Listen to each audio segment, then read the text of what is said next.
Cordial Salud. Trastornos del sueño.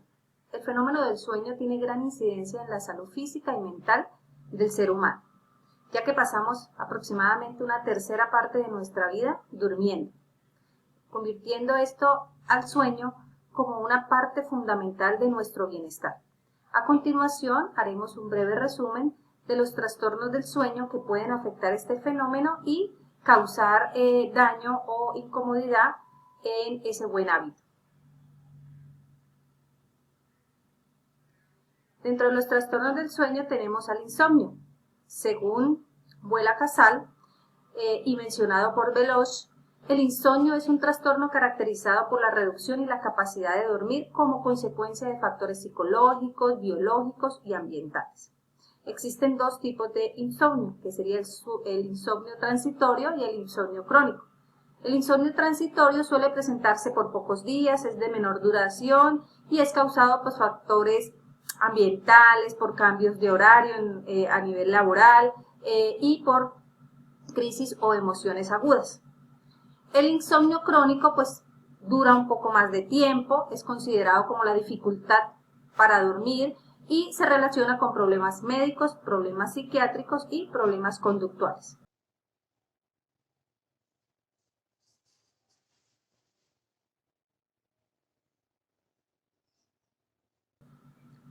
Otro trastorno del sueño que traemos a colación es el síndrome de apnea del sueño. Consiste en una alteración de la respiración caracterizada por una interrupción repetitiva y de duración más corta, más o menos de 10 segundos, del flujo aéreo nasobucal, que aparece durante el sueño y que provoca una obstrucción en las vías aéreas superiores. Dentro de los tipos de apnea del sueño encontramos la obstructiva, la central y la mixta. La obstructiva se caracteriza por la parada del flujo aéreo a pesar del esfuerzo respiratorio persistente. La central se caracteriza por un cese del flujo nasobucal acompañado de una falta de movimientos respiratorios de los músculos torácicos y abdominales a consecuencia de la pérdida del esfuerzo respiratorio. Y la mixta las involucra a las dos, pero inicia con una apnea central y termina con una apnea obstructiva.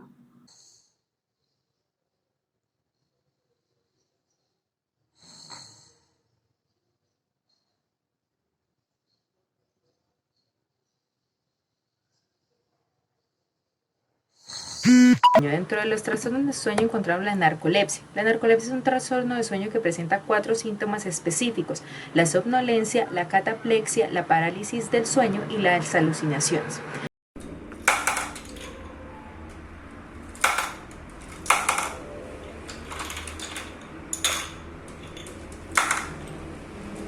El síntoma principal de la narcolepsia es la somnolencia, que se presenta en periodos diurnos del sueño dentro del paciente en un lapsus de 10 a 15 minutos de durabilidad.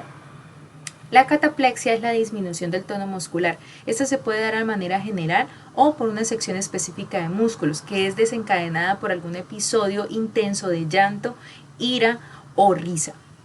También se presenta la parálisis del sueño. La parálisis del sueño se presenta en el paciente de manera diurna o nocturna.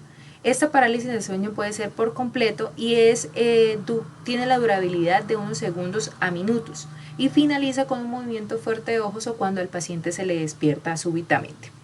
También se pueden presentar alucinaciones en el paciente de carácter auditivo o visual inclinadas a miedos o temores. Esta se asocia en presentarse junto con la parálisis del sueño. Es declarar que la narcolepsia puede ser dada por 4 o desencadenada por 4 síntomas específicos. Puede ser un componente genético, puede ser depresión o puede ser alteraciones neuropsicológicas en áreas específicas del sueño. Es declarar que 1 de cada 10 pacientes presentan los 4 síntomas específicos de este trastorno. Síndrome de Kleiner-Levin. El síndrome de Kleiner-Levin es un trastorno muy poco común. Presenta como síntomas principales la somnolencia, hambre excesiva y sed, inestabilidad, irritación, trastorno de memoria y alucinaciones. Dentro de la somnolencia es de carácter diurno excesiva, tiene una duración más o menos de sueño de 20 horas y puede durar varias semanas, pero puede desaparecer repentinamente.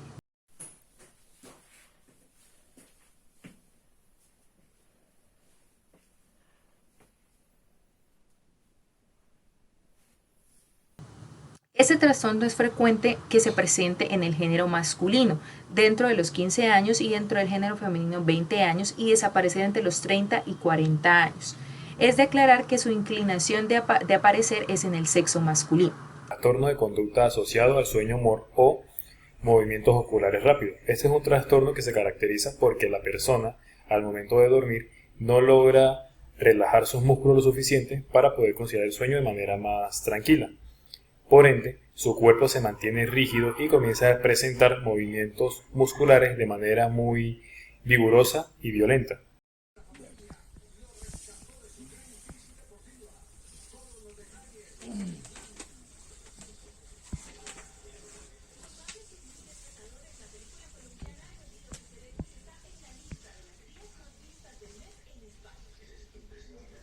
Ay, no, no puede ser.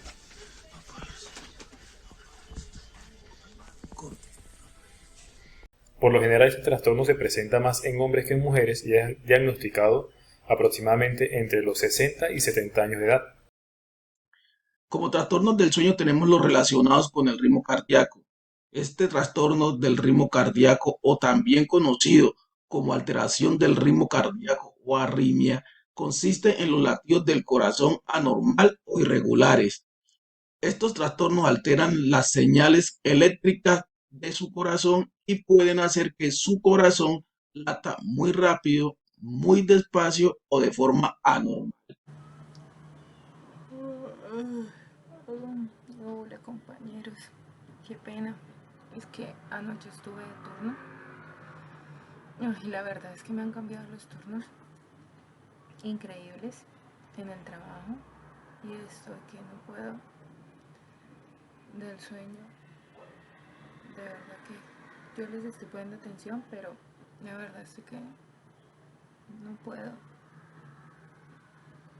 el trabajo.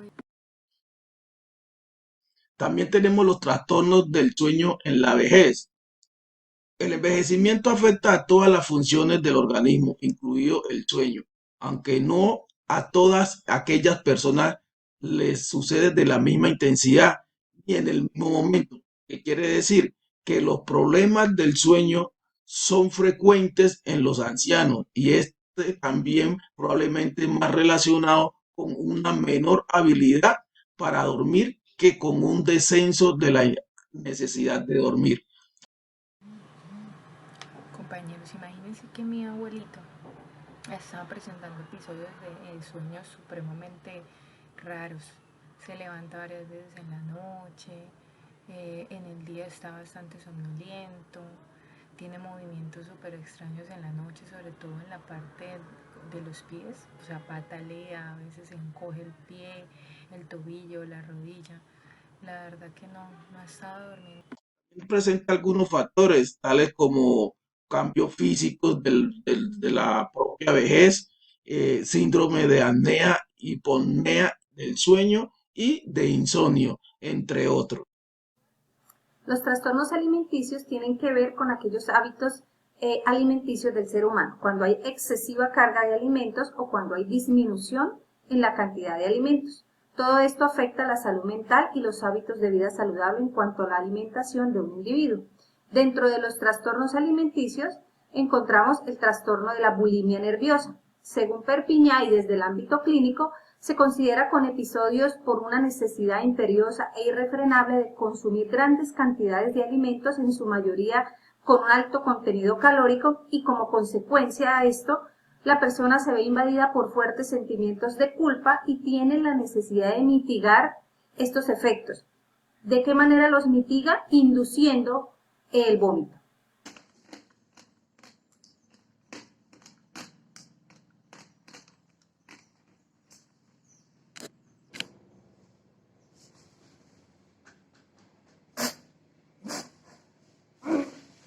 La anorexia nerviosa es un trastorno alimenticio donde el individuo que lo padece no come, está continuamente pensando qué alimentos ingerir, cómo ingerirlos, todo eso enfocado en una dirección de adelgazar. Aún presentando un peso óptimo, esta persona se inclina por seguir realizando esta pérdida de peso.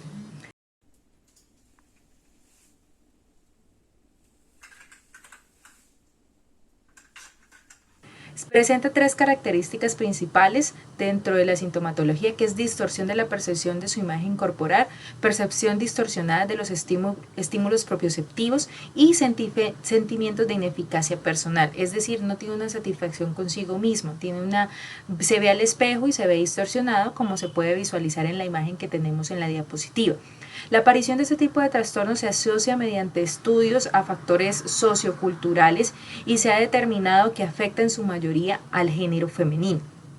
Existen dos tipos de anorexia nerviosa, está la anorexia restrictiva y está la anorexia bulímica. La anorexia restrictiva es aquella donde la persona pierde peso exclusivamente a base de dietas y ejercicios totalmente excesivos. Y la anorexia bulímica son las personas que limitan su consumo de alimentos, pero tienen episodios en los cuales sufren de atracones de comida, los cuales luego inducen al vómito o utilizan laxantes para seguir en esa proyección de adelgazamiento. A su vez, la presencia de este trastorno genera la presencia de otros trastornos adicionales, como puede ser un trastorno obsesivo compulsivo, un trastorno de personalidades, depresión, ansiedad, conducta antisocial, entre otras. También tenemos los trastornos alimenticios, entre los cuales les voy a hablar sobre la obesidad. La obesidad es un trastorno que requiere tratamiento a largo plazo. Por lo general es un trastorno que la primera persona en diagnosticarlo es el mismo paciente al mirar su cuerpo frente a un espejo. Pero ya cuando estamos hablando de la parte clínica es necesario que se lleve a cabo el cálculo o la aplicación de una fórmula la cual permite conocer el índice de masa corporal en las personas. Por lo general la obesidad se diagnostica en hombres con un aumento de masa o de lípidos en el organismo superior al 30%, mientras que en el caso de las mujeres es con un aumento superior al 35%. La fórmula que se tiende a utilizar para poder diagnosticar o calcular el índice de masa corporal de una persona es la siguiente, que es peso entre altura dividido entre 2, la cual nos va a permitir tener una categoría para saber si la persona está en bajo peso, peso normal, sobrepeso, obesidad grado 1, grado 2 o grado 3, como podemos ver en esta presente tabla. No, compañeros, imagínense, yo antes estaba pesando como 115 kilos. Sí, el médico me diagnosticó obesidad, me midió los pliegues a nivel corporal de masa. Bueno, ahorita es que ya me hicieron la cirugía, pero me colgaba supremamente la piel así terrible, porque me midieron lo que es la talla y el peso para mi edad y no estaba en la talla del peso para mi edad, y tuve una operación de bypass gástrico para esta obesidad que padecía, pero no, ya en estos momentos estoy súper bien. Pero sí, obviamente mi peso corporal estaba seguramente por las nubes, padecía una obesidad mórbida. Trastornos psicomotores. El movimiento es el vehículo que relaciona al hombre con su entorno. A través de él se pueden evidenciar comportamientos y expresiones que hacen parte de un lenguaje no verbal, por lo que resulta pues difícil separar este componente del componente emocional. En esta oportunidad vamos a evaluar o vamos a analizar algunos de los trastornos psicomotores que puede sufrir un individuo. Como primera medida tenemos como trastorno a los temblores, que son básicamente movimientos musculares oscilatorios en torno a un punto fijo del cuerpo, en forma de sacudidas involuntarias, rítmicas y rápidas que se manifiestan principalmente en la cabeza, en la cara, la lengua y las extremidades. Psicomotores.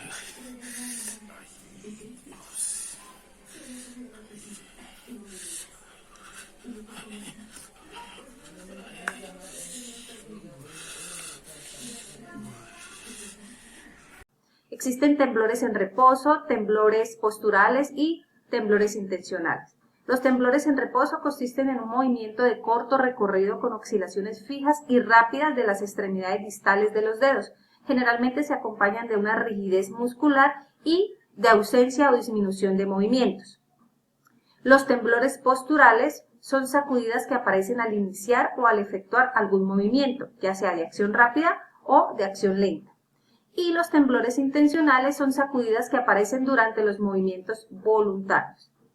Otro de los trastornos psicomotores son las convulsiones. Estas convulsiones hacen referencia a los movimientos musculares en forma de contracciones violentas e incontrolables de la musculatura voluntaria que se manifiesta en uno o varios grupos musculares o bien de forma generalizada en todo el cuerpo.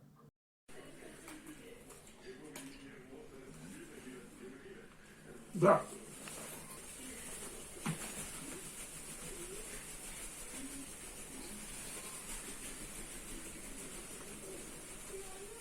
¿Qué síntomas presenta una persona que esté padeciendo una convulsión? Pérdida instantánea de la conciencia, alteraciones fisiológicas como sudoración, aumento en la tensión arterial, taquicardia y dilatación de las pupilas. Frecuentes mordeduras de lengua precisamente por esa contracción muscular.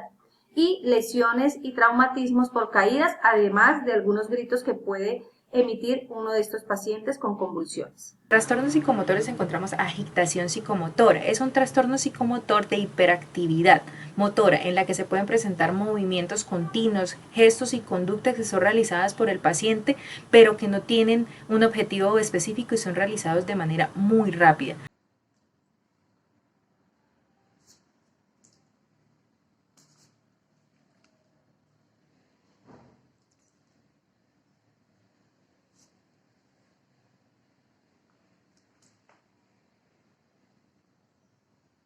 La sintomatología frecuente es hiperactividad psíquica y motora, inhibición verbal en ocasiones, estado de ánimo ansioso, colérico, eufórico, agresividad hacia él mismo y hacia las otras personas. Hay varios tipos de agitación psicomotora. Esta es la agitación reactiva, que se puede presentar por consecuencia de situaciones de tensión extremas de manera que se presenten en el paciente real o de manera imaginaria, también por procedencia de factores tóxicos, por consumo de productos farmacológicos y por consumo de drogas.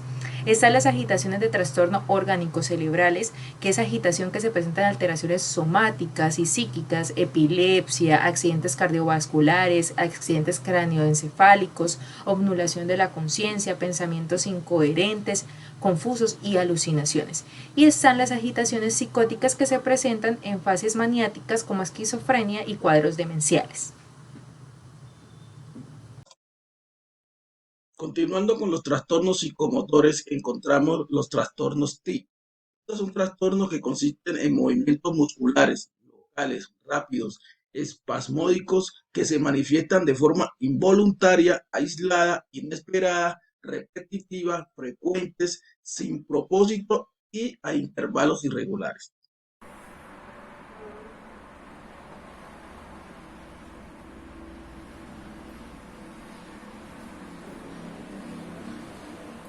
Los tics más frecuentes consisten en el guiño de los ojos, estiramientos del cuello, movimiento de la cabeza hacia un lado, como si se estuviera sacudiéndose el cabello hacia atrás. Ruidos con la nariz, fruncimiento de las cejas, torsión de las comesuras de los labios y párpados.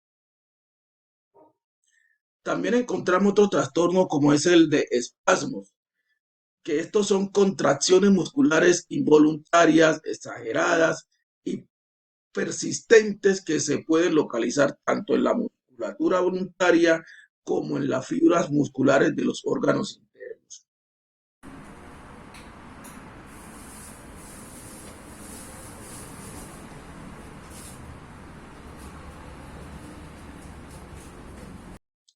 Clases de espasmo. Existen tres clases de espasmo. Tenemos el espasmo profesional. Consiste en la contractura de un determinado grupo muscular. La forma más típica es el llamado calambre de escribiente. También tenemos el espasmo saltatorios. Surgen en forma de acceso súbito, localizados en los músculos de las piernas y que obligan al individuo a saltar y a agitarse. También tenemos el espasmo salutatorio de Salan. Consiste en contracciones musculares localizadas en los músculos del cuello que obligan al individuo a flexionar y a extender rápidamente el cuello, recordando el gesto de saludo.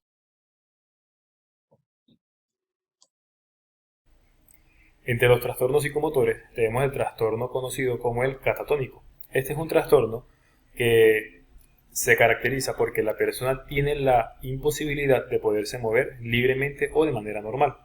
¿De acuerdo? Por lo general, este tipo de trastorno presenta ciertas características como puede ser la catalepsia o pérdida del movimiento, la rigidez corporal, el negativismo, que viene siendo la imposibilidad de la persona de ejercer movimientos los cuales le son ordenados, y también el estupor.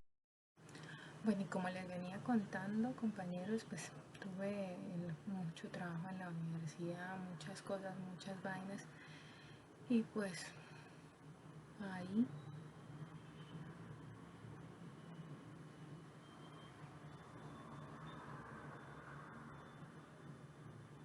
Ahora bien, este trastorno también se puede presentar por lo general en personas que padecen de esquizofrenia, trastornos afectivos o alteraciones en los ganglios basales, entre muchos otros.